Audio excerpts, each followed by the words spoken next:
আসসালামু আলাইকুম। আজ 23 জানুয়ারি 2026 শুক্রবার। শুরু করছি চেঞ্জ টিভি প্রতিদিনের গল্প অনুষ্ঠান।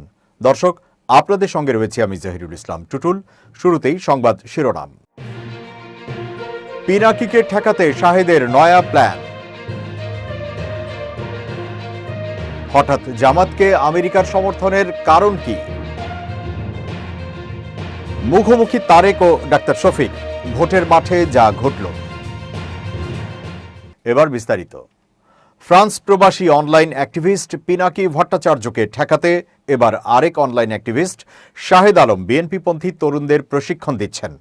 কয়েকজন তরুণের সঙ্গে একটি ছবি শেয়ার করে শাহেদ তার ফেসবুকে লিখেছেন, আমি চেয়েছি এরা তৈরি হয়ে যাক, আমাদের যেন দায়িত্ব কমে। কতিপয় গুপ্ত বিরোধী অনলাইন সৈনিক, প্রাউড অফ ইউ গাইস। এ নিয়ে নানা মন্তব্য করেছেন নেটিজেনরা। কেউ কেউ এটাকে স্বাগত জানিয়েছেন, আবার অনেকে বলেছেন যাদের নিয়ে বিএনপির পক্ষে শাহেদ আলম এই টিম তৈরি করছেন তাদের মধ্যে অনেকে শিবিরের গুপ্ত কর্মী, এরাই এবার বিএনপিকে ধসিয়ে দেবে। মীর হোসাইন ইবনে মোস্তফা লিখেছেন, নিজেরা তো ছ্যাচরা বানাইছো, সাথে ছেলেগুলোর ভবিষ্যৎ নষ্ট করছো। জানা গেছে জামাত শিবিরের প্রচারণা রুখে দিতে তরুণদেরকে ট্রেনিং দিচ্ছে বিএনপির মিডিয়া সেল। মূলত সেই মিডিয়া সেলে প্রশিক্ষক হিসেবে ডাকা হয়েছিল শাহেদ আলমকে। আর প্রশিক্ষণ শেষে অংশগ্রহণকারী ছাত্র দলের কর্মীদের সঙ্গেও ছবি তুলে তা ফেসবুকে প্রকাশ করেন শাহেদ।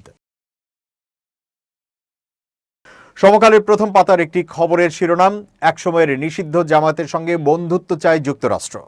মার্কিন সংবাদ মাধ্যম ওয়াশিংটন পোস্টের বরাতে এই খবরে বলা হয়েছে, আগামী সংসদ নির্বাচনে বাংলাদেশের বৃহত্তম ইসলামপন্থী দল জামায়াত ভোট বাক্সে তাদের সেরা পারফরমেন্স দেখাতে প্রস্তুত।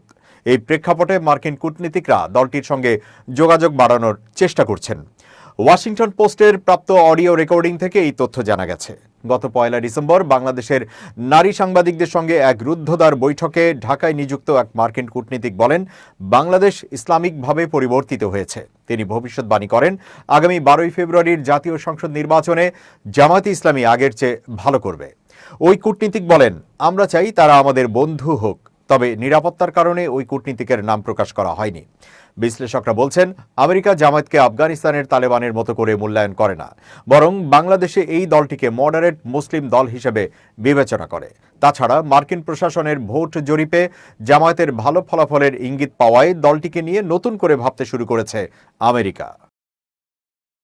আগামী 12 ফেব্রুয়ারি ভোট দিতে দেশবাসীকে ভোরবেলায় কেন্দ্রে যাওয়ার আহ্বান জানিয়েছেন বিএনপির চেয়ারম্যান তারেক রহমান। তিনি বলেন, ভোটের দিন তাহাজ্জুদের নামাজ পড়েই কেন্দ্রে যেতে হবে। ফজরের নামাজ কেন্দ্রের সামনে আদায় করতে হবে। নারায়ণগঞ্জের 2500-এ পাঁচরুখি আনোয়ারা ডিগ্রি কলেজ মাঠে সিলেট থেকে প্রচারণা শুরুর পর আয়োজিত জনসমাবেশে অংশ নিয়ে তিনি এসব কথা বলেন। একই সঙ্গে বিএনপি সরকার গঠন করলে চালু করা হবে ফ্যামিলি কার্ড ও কৃষি বীমা বলে প্রতিশ্রুতি দেন তিনি। নির্বাচন ঘিরে আবারও পুরনো ষড়যন্ত্র শুরু হয়েছে বলে বিশাল এই জনসমুদ্রে অভিযোগ করেন তারেক রহমান।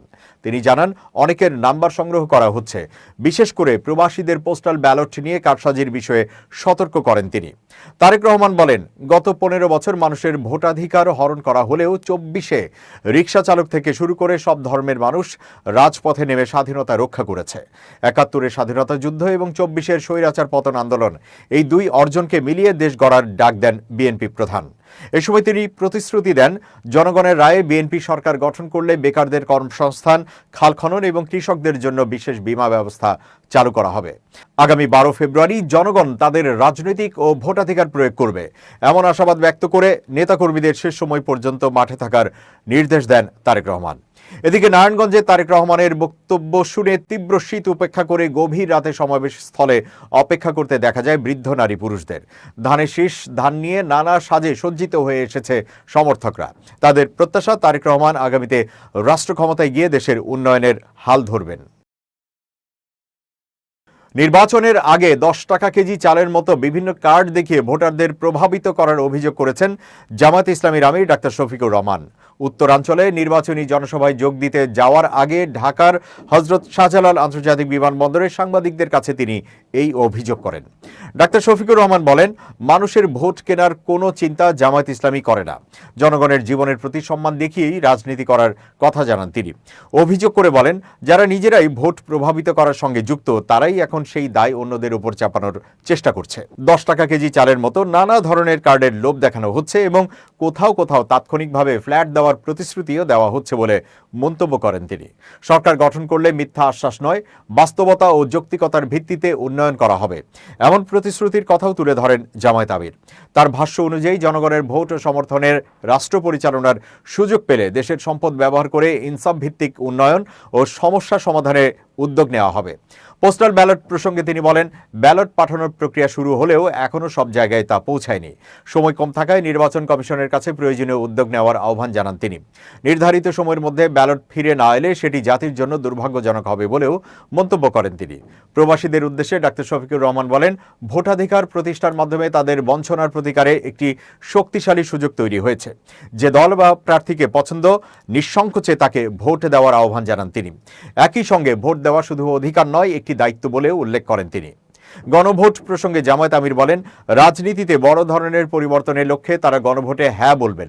তিনি আরও জানান, এককভাবে নয়, দেশপ্রেমিক ও ইসলামী দলগুলোর সমন্বয়ে ঐক্যবদ্ধভাবে তারা নির্বাচনে অংশ নিচ্ছেন।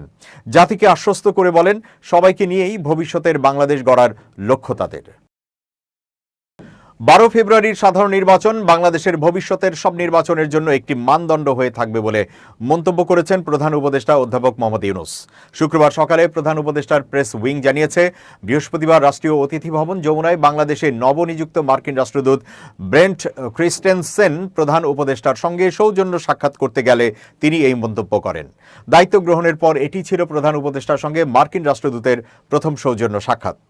বৈঠকে আসন্ন সাধারণ নির্বাচন, অন্তর্বর্তীকালীন সরকারের অনুমোদিত শ্রম আইনের ব্যাপক সংস্কার, প্রস্তাবিত বাংলাদেশ যুক্তরাষ্ট্র শুল্ক চুক্তি এবং রোহিঙ্গা সংকট সহ দ্বিপক্ষীয় ও আন্তর্জাতিক নানা বিষয়ে আলোচনা হয়। এই সময় অন্তর্বর্তীকালীন সরকারের নেওয়া প্রধান কয়েকটি পররাষ্ট্রনীতিও তুলে ধরেন প্রধান উপদেষ্টা। এর মধ্যে রয়েছে আসিয়ান জোটের সদস্যপদ পেতে ঢাকার পরিকল্পিত এবং দক্ষিণ এশিয়ায় আঞ্চলিক ও অর্থনৈতিক সহযোগিতার প্রধান মাধ্যম হিসেবে সার্ককে পুনরুজ্জীবিত করার প্রয়োজনীয়তা। অধ্যাপক মোহাম্মদ ইউনূস বলেন, 12 ফেব্রুয়ারি একটি অবাধ, সুষ্ঠু ও স্বচ্ছ নির্বাচন অনুষ্ঠানের জন্য সরকার পুরোপুরি প্রস্তুত। ইউরোপীয় ইউনিয়ন থেকে বিপুল সংখ্যক নির্বাচনী পর্যবেক্ষক আসবে। একই সঙ্গে অন্যান্য উন্নয়ন সহযোগীরাও ভোট পর্যবেক্ষণে প্রতিনিধি পাঠাবে বলে তিনি আশাবাদ ব্যক্ত করেন। প্রধান উপদেষ্টা বলেন, এটি একটি উৎসবমুখর নির্বাচন হবে। এই নির্বাচন ভবিষ্যতে ভালো নির্বাচনের ক্ষেত্রে একটি নতুন মানদণ্ড তৈরি করবে। আমরা একটি ভালো ফলের প্রত্যাশা করছি। বাংলাদেশে নবনিযুক্ত মার্কিন রাষ্ট্রদূত ব্রেন্ট ক্রিস্টেনসেন বলেন, 12 ফেব্রুয়ারির নির্বাচনে যারা জয়ী হবেন তাদের সঙ্গেই কাজ করার অপেক্ষায় রয়েছেন তিনি। এ সময় গুরুত্বপূর্ণ সংস্কারগুলো বাস্তবায়নে অন্তর্বর্তীকালীন সরকারের প্রচেষ্টার প্রশংসা করেন মার্কিন দূত। একই সঙ্গে গত 18 মাসে অধ্যাপক মোহাম্মদ ইউনূসের নেতৃত্বের ভূয়সী প্রশংসা করেন। বৈঠকে নবঘোষিত শ্রম আইনেরও প্রশংসা করেন মার্কিন রাষ্ট্রদূত ব্রেন্ট ক্রিস্টেনসেন। অন্যদিকে যুক্তরাষ্ট্রে বাংলাদেশি পণ্য রপ্তানির ক্ষেত্রে শুল্ক কমিয়ে দেয়ায় প্রেসিডেন্ট ডোনাল্ড ট্রাম্পকে ধন্যবাদ জানান প্রধান উপদেষ্টা অধ্যাপক মোহাম্মদ ইউনূস। তিনি আশা প্রকাশ করে বলেন, চলমান বাণিজ্য আলোচনার মাধ্যমে এই শুল্ক আরও কমানো সম্ভব হবে। বাণিজ্য আলোচনার অগ্রগতিতে সন্তোষ প্রকাশ করেন মার্কিন রাষ্ট্রদূত। তিনি গুরুত্ব দিয়ে বলেন, ঢাকা ও ওয়াশিংটনের মধ্যে চলমান আলোচনায় কৃষি পণ্যের বাণিজ্যের সম্প্রসারণ অন্যতম প্রধান ভিত্তি হিসেবে রয়েছে। অন্যদিকে বাংলাদেশের দক্ষিণ পূর্বাঞ্চলের শরণার্থী শিবিরগুলোতে অবস্থানরত 10 লাখেরও বেশি রোহিঙ্গা মুসলিমদের জন্য যুক্তরাষ্ট্রের ধারাবাহিক মানবিক সহায়তার ভূয়সী প্রশংসা করেন অধ্যাপক ইউনূস। দক্ষিণ এশিয়া ও দক্ষিণ পূর্ব এশিয়ার মধ্যে সংযোগকারী হিসেবে বাংলাদেশের কৌশলগত গুরুত্বের কথা তুলে ধরেন প্রধান উপদেষ্টা। তিনি বলেন, ঢাকা দক্ষিণ পূর্ব এশীয় দেশগুলোর জোট আসিয়ানের সদস্যপদ পাওয়ার চেষ্টা করছে এবং ইতোমধ্যে এই আঞ্চলিক জোটের সেক্টরাল ডায়ালগ পার্টনারশিপের জন্য আবেদন করেছে। দেশ দুনিয়া কত এগিয়ে গেছে, দেশের জেনারেশন কতটা এগিয়ে গেছে, অথচ উনি 17 বছর লন্ডনে থেকেও সেটা ধরতে পারেননি। একটার পর একটা হাসির বক্তব্য দিয়ে যাচ্ছেন বলে মন্তব্য করেছেন জাতীয় নাগরিক পার্টির যুগ্ম সদস্য সচিব ডাক্তার মাহমুদা মিতু। 23 জানুয়ারি তার ভেরিফাইড ফেসবুক পেজে এক পোস্টে তিনি বিএনপির চেয়ারম্যান তারেক রহমানকে ইঙ্গিত করে এই মন্তব্য করেন। ডাক্তার মাহমুদা মিতু লিখেছেন, তারেক রহমানের আসনে ডাক্তার এস.এম. খালিদুজ্জামান ভাই একজন যোগ্য, ভদ্র এবং দায়িত্বশীল মানুষ। এলাকায় তার গ্রহণযোগ্যতা ও নিজস্ব অবস্থান তিনি দীর্ঘদিনের কাজ দিয়েই তৈরি করেছেন। কিন্তু আজ তারেক রহমানের সর্বশেষ বক্তব্য শোনার পর মনে হয়েছে এতদিনে তার যে নিজস্ব রাজনৈতিক অবস্থান ও ম্যাচিউরিটি তৈরি হয়েছিল সেটার অনেকটাই ক্ষতিগ্রস্ত হয়েছে। তার রাজনৈতিক প্রজ্ঞা, সংযম এবং দূরদর্শিতা নিয়ে স্বাভাবিকভাবেই প্রশ্ন উঠছে। এই বক্তব্য শোনার সঙ্গে সঙ্গেই আমার মাথায় এসেছে আওয়ামী লীগের আমলের কিছু এমপি মন্ত্রীদের কথা, যাদের বক্তব্য নিয়ে আমরা হাসাহাসি করতাম, যারা ক্ষমতার বলয় থেকে, বাস্তবতা থেকে বিচ্ছিন্ন হয়ে পড়েছিলেন আর শেষ পর্যন্ত নিজেদের অবস্থান নিজেরাই দুর্বল করে ফেলেছিলেন। তিনি লেখেন, দেশ দুনিয়া কত এগিয়ে গেছে, দেশের জেনারেশন কতটা এগিয়ে গেছে, উনি 17 বছর লন্ডনে থেকেও সেটা ধরতে পারেননি। একটার পর একটা হাসির বক্তব্য দিয়ে যাচ্ছেন। সাবেক প্রধানমন্ত্রী বেগম খালেদা জিয়াকে স্মরণ করে তিনি লিখেছেন, বেগম জিয়াকে আমরা সবাই শ্রদ্ধা করি। কি স্মার্ট ছিলেন তিনি। তার বক্তৃতায় কোনো ছেলে মানুষই ছিল না, ছিল ভারিক্কি। কাউকে অসম্মান করে বক্তৃতা করেন নাই। যে হাসিনা তাকে এত কষ্ট দিয়েছে তাকে নিয়েও কোনো খারাপ মন্তব্য করেন নাই। উল্টো দিকে হাসিনার কথাই ছিল ছেলে মানুষই, গালিগালাজ, অহংকার, মিথ্যা প্রলোভন, মিথ্যাচার, ভারের মতো কথা। দেশের সবার সম্মান পাওয়া এত সহজ নয়। এনসিপির এই নেত্রী লেখেন, রাজনীতিতে একটি অসংযত বক্তব্য শুধু তাৎক্ষণিক বিতর্ক নয়, দীর্ঘদিনের বিশ্বাস, অর্জিত সম্মান এবং ভবিষ্যতের সম্ভাবনাকেও ধীরে ধীরে ক্ষয় করে দেয়। তারেক রহমান সেই দিকেই হাঁটছেন এবং নিজেকে প্রমাণ করতে ব্যর্থ হচ্ছেন। দাড়িপাল্লায় ভোট চেয়ে তিনি লিখেছেন, ঢাকা 17-তে ডাক্তার খালিদ ভাই আছেন। শুধু একজন দলের প্রধান বলেই তারেক রহমানের হাইপ না দেখে যদি আমরা যোগ্য লোক দেখে ভোট দেওয়ার সিদ্ধান্ত নেই, সেই হিসাবে ঢাকা 17-তে খালিদুজ্জামান ভাইয়ের চেয়ে আপাতত যোগ্য কেউ নাই। ঢাকা 17-তে সারাদিন, দাড়িপাল্লায় ভোট দিন। যোগ্যতা ছাড়া পরিবারতন্ত্রের ধারাবাহিকতায় নেতৃত্বকে ভেঙে দিন। এবার খুব জরুরি 1 মিনিট জানাচ্ছেন ইউনেস্কো ক্লাব পুরস্কার বিজয়ী সাংবাদিক আমিরুল মোমিনের মারি। খুব জরুরি 1 মিনিটে প্রত্যেককে আমন্ত্রণ। ইদানিংকালে মেসেঞ্জারে বা হোয়াটসঅ্যাপে টাকা চেয়ে প্রতারণার অনেক ঘটনা ঘটছে। ধরুন, যার মেসেঞ্জার বা হোয়াটসঅ্যাপ থেকে মেসেজ দেওয়া হচ্ছে তিনি আপনার খুব পরিচিত। তার এরকম একটা মেসেজ পেলেন যে আমি খুব বিপদে পড়েছি, এই মুহূর্তে আমার 10,000 টাকা প্রয়োজন, তুমি বিকাশ করো। সাথে সাথে কি আপনি বিকাশ করবেন? না, এটা ভুল হবে। আপনি কি করবেন? আপনি তাকে পাল্টা মেসেজ দিয়ে বলবেন যে আপনার নাম্বারটি দিন, আমি এখনই কথা বলছি, কথা বলে এরপর টাকা পাঠাবো। যদি ওই প্রান্তে প্রতারক থাকে তাহলে দেখবেন আপনার সঙ্গে আর চ্যাটিং করছে না। এর মধ্য দিয়ে আপনি প্রতারণার হাত থেকে রক্ষা পাবেন। সবাই সচেতন থাকুন, নিরাপদে থাকুন। আল্লাহ হাফেজ। এবার দেশের বাইরের খবর। যুক্তরাষ্ট্রের প্রেসিডেন্ট ডোনাল্ড ট্রাম্প যদি ফের ইরানকে সংলাপের জন্য আহ্বান জানিয়ে সেই সংলাপ চলাকালীন অবস্থায় দেশটিতে সামরিক অভিযান চালানোর পরিকল্পনা করেন, তাহলে যুক্তরাষ্ট্র ও তা মিত্র ইসরায়েলকে যন্ত্রণাদায়ক ও মর্মান্তিক পরিণতি ভোগ করতে হবে বলে সতর্কবার্তা দিয়েছেন ইরানের শীর্ষ সেনা কমান্ডার মোহাম্মদ পাকপৌর।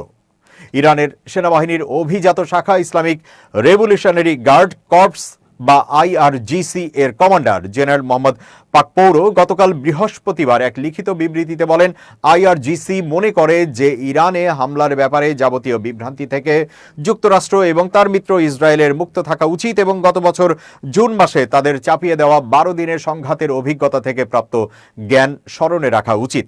তারা যদি সেই স্মৃতি ভুলে যায় তাহলে খুবই দুঃখজনক ও মর্মান্তিক পরিণতি ভোগ করছে তাদের জন্য। আমরা যুক্তরাষ্ট্রকে স্পষ্টভাবে বলতে চাই, ইসলামিক রেভলিউশনারি গার্ড কর্পস এবং আমাদের প্রিয় ইরানের সশস্ত্র বাহিনীর সদস্যদের আঙুল তাদের বন্দুকের ট্রিগারে আছে। অতীতের যে কোনো সময়ের চেয়ে ইরান অনেক বেশি প্রস্তুত এবং আমাদের সর্বোচ্চ ধর্মীয় নেতা ও শীর্ষ কমান্ডার ইন চিফের আদেশ পালনের জন্য তৈরি। গতকাল সুইজারল্যান্ডের দাভোস শহরে ওয়ার্ল্ড ইকোনমিক ফোরামের বৈশ্বিক সম্মেলনে ভাষণ দিয়েছেন প্রেসিডেন্ট ট্রাম্প। সেখানে তিনি বলেছেন, ইরান পরমাণু বোমা তৈরির প্রস্তুতি নিচ্ছিল।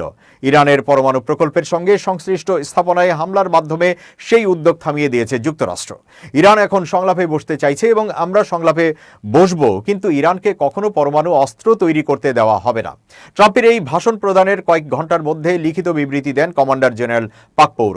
গত বছর জুন মাসে পরমাণু প্রকল্প নিয়ে মার্কিন কর্মকর্তাদের সঙ্গে ইরানি কর্মকর্তাদের বৈঠকের মধ্যেই দেশটিতে বিমান হামলা চালিয়েছিল ইসরায়েল। 12 দিন স্থায়ী হওয়া সেই সংঘাতে ইরানের পরমাণু প্রকল্পের সঙ্গে সংশ্লিষ্ট স্থাপনাগুলোর ব্যাপক ক্ষয়ক্ষতি হয়েছিল এবং নিহত হয়েছিলেন বেশ কয়েকজন শীর্ষ সামরিক কর্মকর্তা ও পরমাণু বিজ্ঞানী। সেই হামলার পর থেকেই যুক্তরাষ্ট্র ও ইরানের সম্পর্ক চরম তিক্ত অবস্থায় আছে। এদিকে দাভোস সম্মেলন থেকে ফেরার পথে সাংবাদিকদের ট্রাম্প জানিয়েছেন, ইরানকে নজরে রাখতে দেশটির সমুদ্র উপকূলে যুদ্ধ জাহাজের বিশাল বহর পাঠিয়েছে যুক্তরাষ্ট্র।